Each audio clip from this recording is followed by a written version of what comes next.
Today's episode of SBJ I Factor is sponsored by Pepsi. Today on SBJ I Factor, we speak with Mark Tatum, who was named NBA Deputy Commissioner and Chief Operating Officer in February 2014. Tatum joined the NBA in 1999 and was an SBJ 40 Under 40 honoree in 2006, 2007, and 2008, making him a member of our 40 Under 40 Hall of Fame. Here's our conversation with Mark Tatum. NBA Deputy Commissioner Mark Tatum and 40 Under 40 Hall of Famer and royalty. Thank you for joining us today on SBJ I Factor. Thanks for having me, Abe. It's good to see you. It's great to see you. You know, you have a great story to tell, Mark, so let's get right to it. Born in Vietnam, your family moved to New York City, East Flatbush, if I'm correct, as a child. How did that influence you and guide your path? That's right. Yeah, so I was born in Vung Tau, Vietnam. My dad is Black. He grew up in Jamaica and Kingston, came to the States when he was a teenager, joined the U.S. Air Force, and then went to Vietnam, met my mother, fell in love, got married over there, had me, and then he brought us back. So, you know, one of the things that it brought us back to Brooklyn and East Flatbush, and that's where I grew up. And I went to public schools all through high school, PS 181, then IS 227 in Bensonhurst, and then I went to Brooklyn Tech High School and played baseball there. And so for me, growing up in Brooklyn was terrific because it was this incredible, not necessarily a melting pot, right? Because the neighborhoods when I was growing up were still very much segregated. Okay. However, there were so many different cultures and diversities. And I remember driving a couple of blocks and you would go from an all Black neighborhood to an all Hasidic Jewish neighborhood. And the junior high school where I went was in Bensonhurst, and at that time was an all Italian neighborhood. And so, you know, you had these different, I'd call it communities of people. But when you grew up in Brooklyn and you went to the schools that I did, you ended up going through these neighborhoods and seeing all these different cultures existing. And I just thought that was fascinating. And so, you know, the other thing I would say that really influenced me growing up in Brooklyn, well, one is just a recognition that my parents at 23 and 20 years old back in 1969 made this decision, my mother particularly at 20 years old, to leave her family in Vietnam and bring herself and me here to settle into this country. Like, you know, unfortunately, there were lots of kids that were born to U.S. servicemen back then whose you know, fathers decided not to bring them back. And so I always think about that decision that my parents made at such an early age and how different my life would be if they didn't make those decisions at that young age. Quite frankly, the age that my oldest son is now 20 years old, they were making those kind of life decisions. And so that's always, you know, I've always thought in the back of my mind how different my life could be. And that gives me an appreciation for life. Now, did she work? She did. Oh, one of the things that both my parents taught me growing up is the value of hard work. My mom actually worked two jobs. She was a cashier at a hardware store in Brooklyn, Sid's Hardware. And she was also a custodian, a janitor at Automotive High School. And that's how I spent my summers in high school, mopping floors, scrubbing chairs, gum off of floors. And that's how I spent my summers growing up. My dad was an engineer at the Brooklyn Hospital and ended up, he started off in the boiler room there and then progressed his way to be the director of engineering at the Brooklyn Hospital. So, you know, my parents taught me the value of hard work and respect. And I think those are lessons that I had to, you know, take with me growing up. Well, obviously, I love that story. So work ethic was definitely taught to you, but also there must have been a great stress on academics. And I know you love athletics. You said you played baseball, you went to Cornell, so you must have been a good student. Obviously, they really wanted you to do well in academics. When you're the oldest son of immigrant parents, there's one thing they want you to be, well, maybe two things, a doctor or a lawyer. And so the oldest, which was me, was going to be a doctor. And from the time I could remember, my parents would tell all of their friends, they'd tell me, they'd tell anyone that would listen, oh, this is our son, Mark. He's going to be a doctor. And so I went to high school, Brooklyn Tech, as a pre-med major, dissecting cats and the whole thing. Then I went to Cornell as a pre-med major. And then I took organic chemistry, Abe. And that's when I decided that I wasn't going to be a doctor. Love And it. that was one of the hardest decisions I had to make. And really one of well, two of the people that actually helped me make that decision were my brothers, who said, this is your life. This isn't mom and dad's life. This is your life. And if you don't want to be a doctor, then you shouldn't be a doctor. And I had a hard time.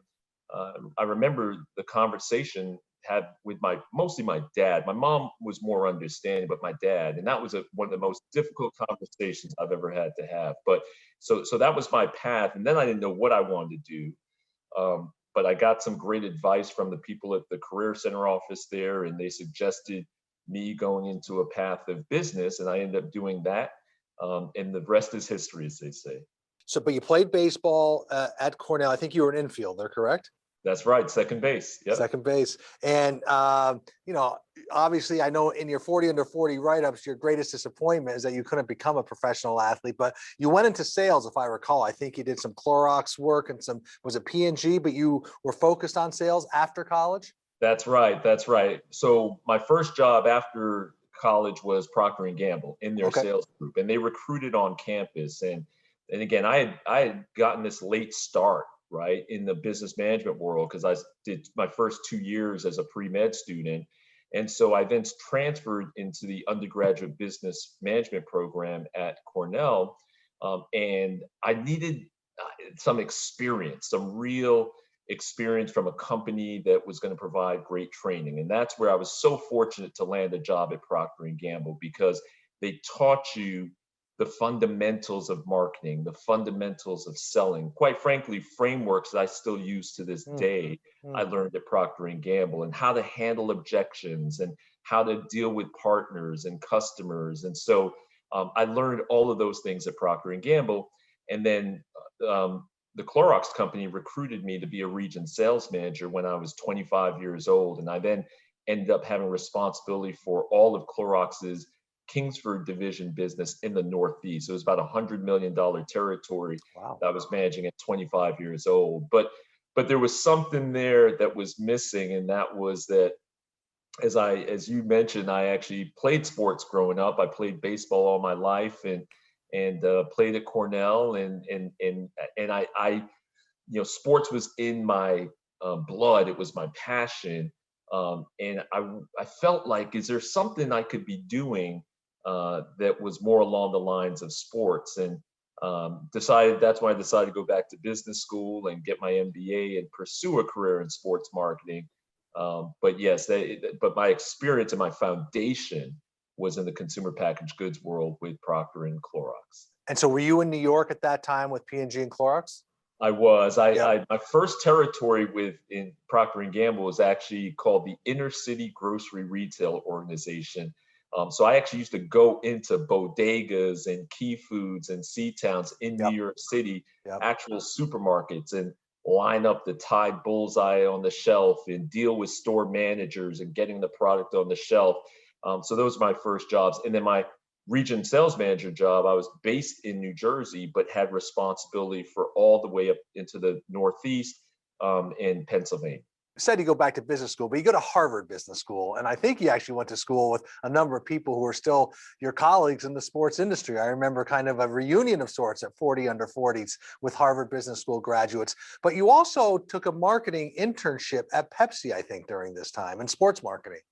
That's right. That's right. So when I went back to HBS, and by the way, my classmates were Scott O'Neill, Malcolm Turner, Victor Williams, who's now the NBA Africa CEO. So those were all my classmates. There wasn't enough room for all of us with Scott there, right? Like he took up a lot of space, particularly on the basketball court. But yeah, we were all classmates there. And so I went back to business school because I wanted to pursue this career in sports. And I remember when I first got to campus, there were two places that I went to when I hit the campus. On the first day, Abe, I went to the financial aid office to figure out how I was going to pay for it. But then I also stopped by the Career Center office and I told them I want a job in sports. How do I get a job in sports? And they actually printed out for me a list of all the Harvard Business School alums that were in the business of sports. Hmm. And it was people like John Rice, who was at the NBA at the time, people like Bill Doherty, again at the NBA, people like Neil Austrian, who was a Yep. president of the NFL, and Sarah Levinson was president of NFL Properties, and Hughes Norton, who was at IMG and Tiger Woods' agent.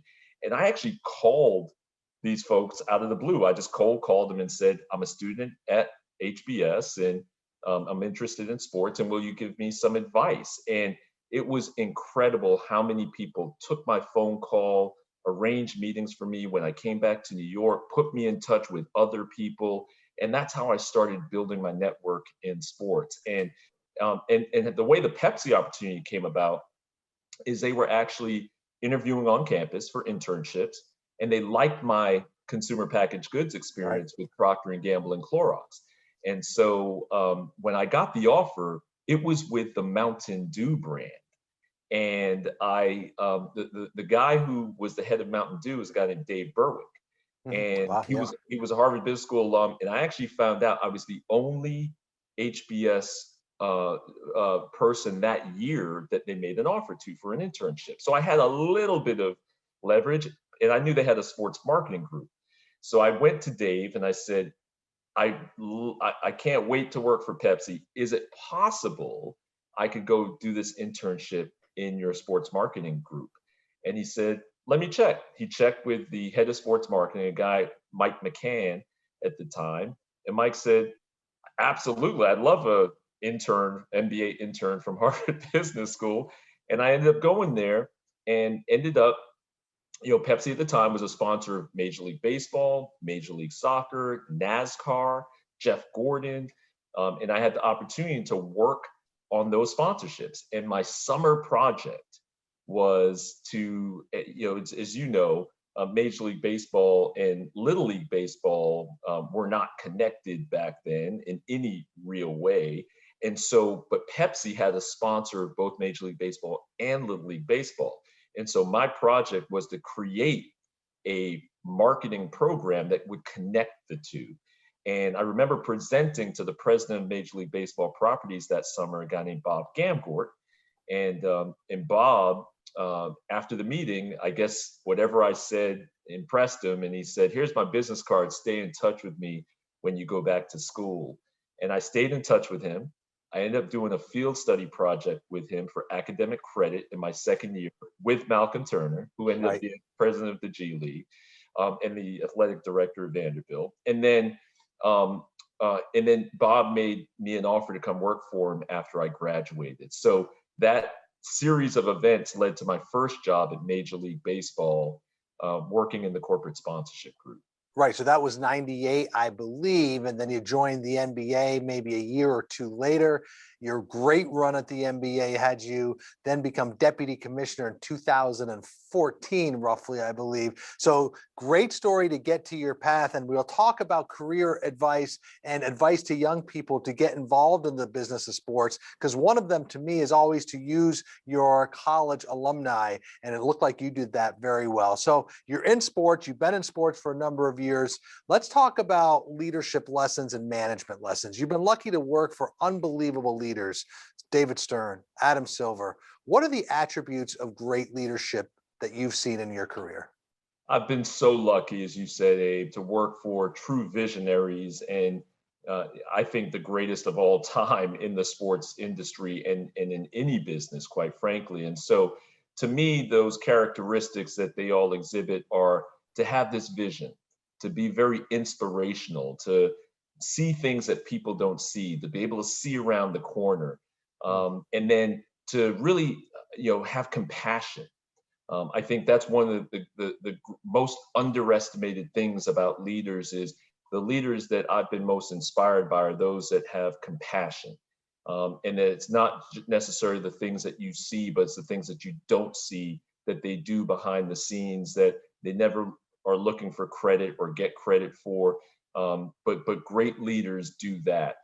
They have this incredible ability to bring people together, to communicate, and to get people rowing in the same direction. And so I've had the benefit, like you said, with the late David Stern, with Adam Silver, and even my bosses prior to that. I've had several mentors along the way everywhere I've been. People like Bob Gamgord at Major Yeah. League Baseball, and even at Procter and Gamble and Clorox, I had a guy named Russ Dunham and Grant LaMontagne, who were my uh, heads of the actual groups there, who were great inspirational leaders. So I had the chance to learn from a lot of them and incorporate a lot of the things that I learned into my style. So before we get to your style, I do want you to differentiate between compassion of the leaders that you've mentioned, but also being tough. Because we all know legendary stories of the late David Stern. He could cut to the chase, and he could be very, very at times gruff and very tough. I'm sure Adam can be too, but there is a difference between being a compassionate leader and also being a direct and tough leader. Yeah, and I actually think that's one of the things that has changed about my style, quite frankly, over the years. Is I used to be very non-confrontational, if you will, and sometimes a little bit passive. And I think over time, I've had to learn how to be more direct with people, and I've realized that by being direct, you're actually being helpful. It's not being mean, but it's being direct. It's being clear. And I think that people like Adam and David have a way of being clear, and Mhm. and I think that's just it saves a lot of time. It saves a lot of confusion.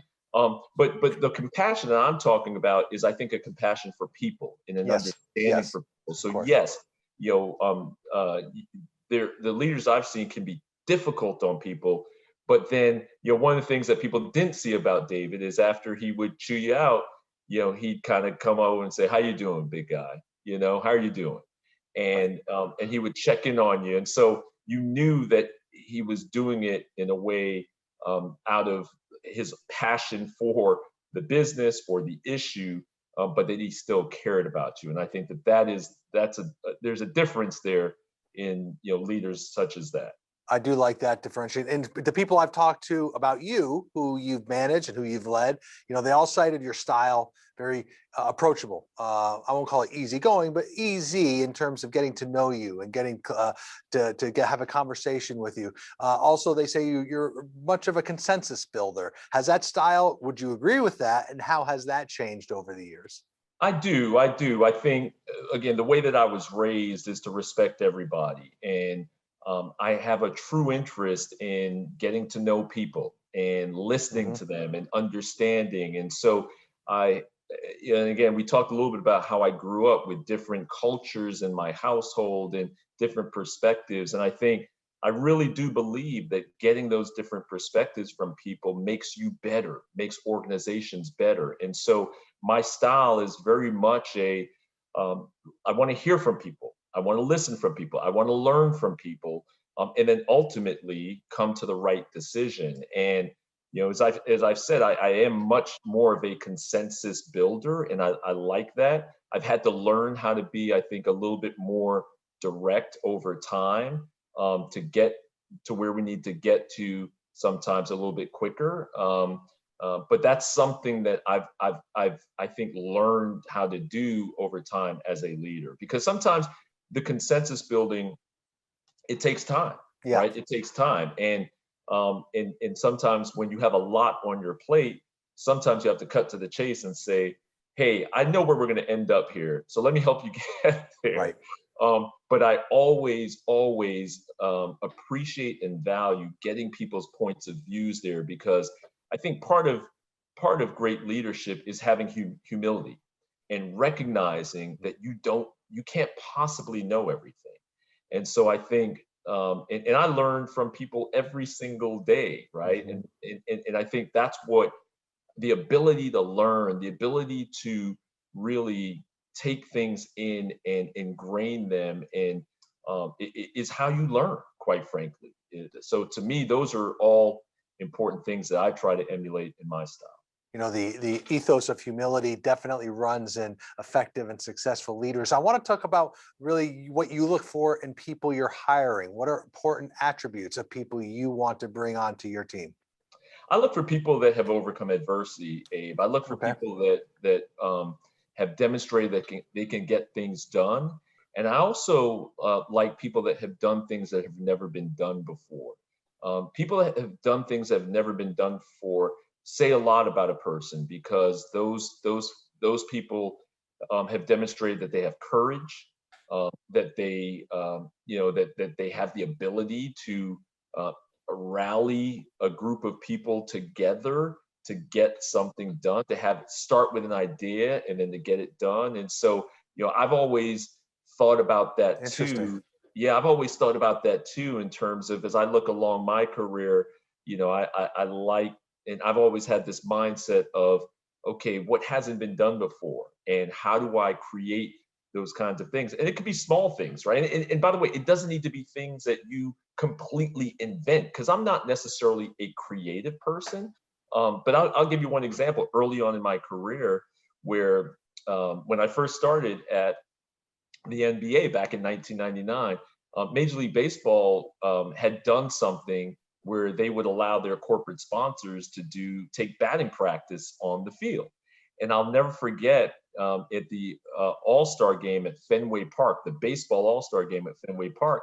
And I was like, this is the coolest thing in the world, Right. right? To have your sponsors be out on the actual field taking batting practice. And so I remember getting to the NBA leading up to the All-Star game, and I said, hey, do we let sponsors like play pickup basketball on the All-Star court? And no one had ever thought about it. And so I said, well, let's start doing that.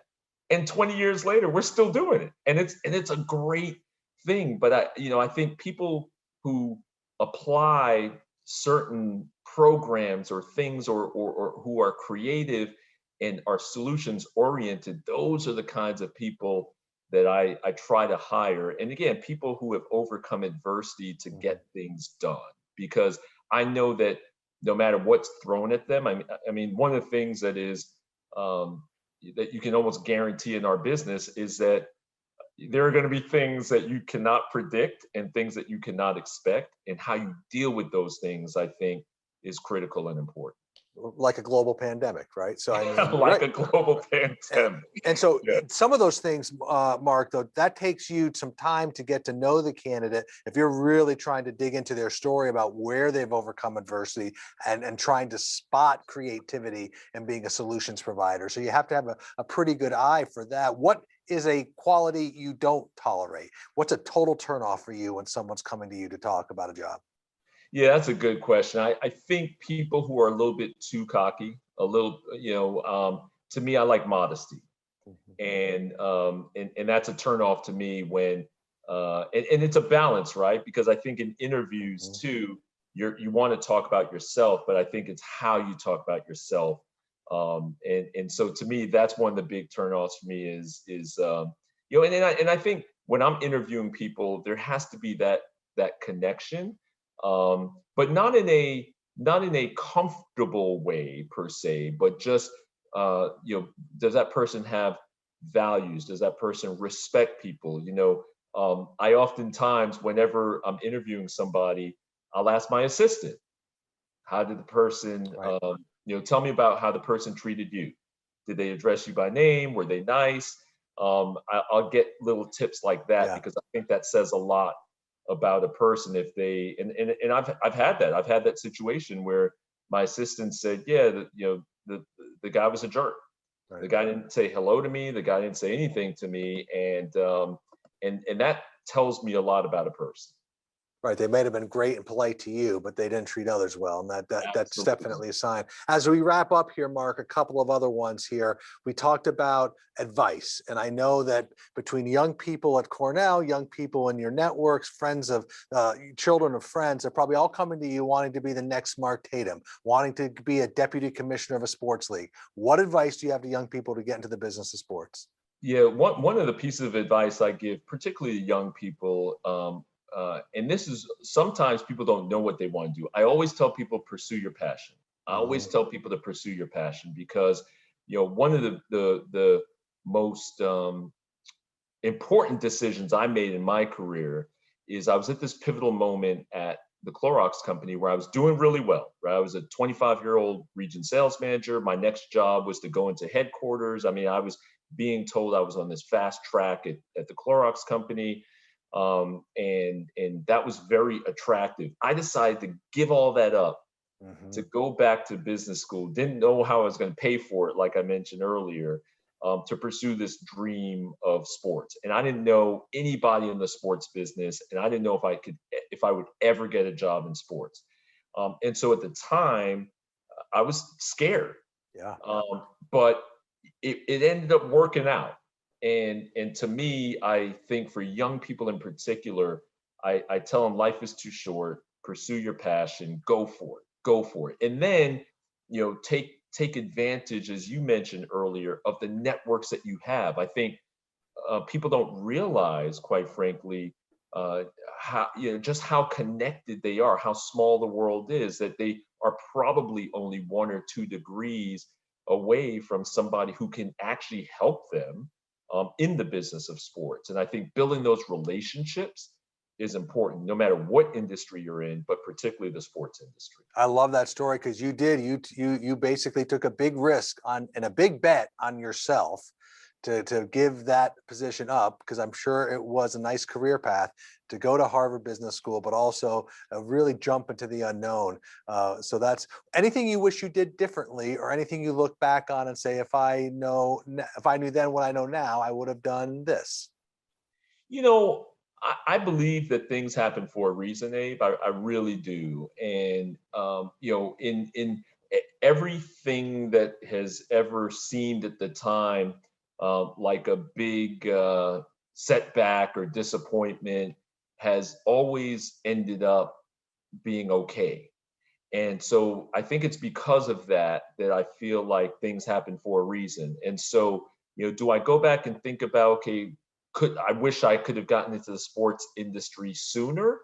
Sure, right? I would, I didn't, but I actually think that having that experience at Procter and Gamble, at Clorox, helped prepare me, quite frankly, for getting that opportunity at Pepsi, which helped prepare me for baseball, which helped prepare me for the NBA. So in a way, I look back at that and I don't have many regrets, because I feel like, I make the best decisions that I can at the time.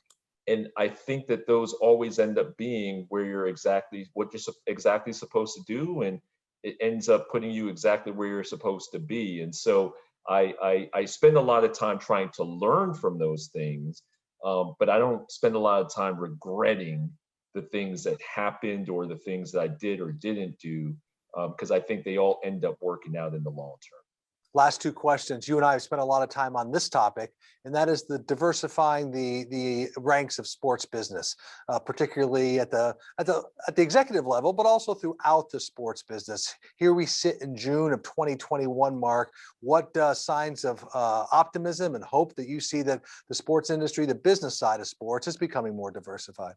Yeah, I am optimistic, Abe, because people are talking about it, right? And not only within the sports industry, but people are talking about it across the corporate world. And I'm very encouraged by those conversations, the need for there to be opportunities for everyone, for women, for people of color, regardless of their race, their ethnicity, their gender, their sexual orientation. So I think there's this understanding and recognition that needs to change. I think there's still an opportunity in the sports business, and for me, the sports business should be the leader in this space. We should be leading the way. We should be best in class when it comes to hiring diverse talent at all levels of organizations, on the competition side and on the business side. And we still have a little ways to go, but I am encouraged that people are focused on it. I'm having more and more conversations with my colleagues in other leagues, other sports properties about it.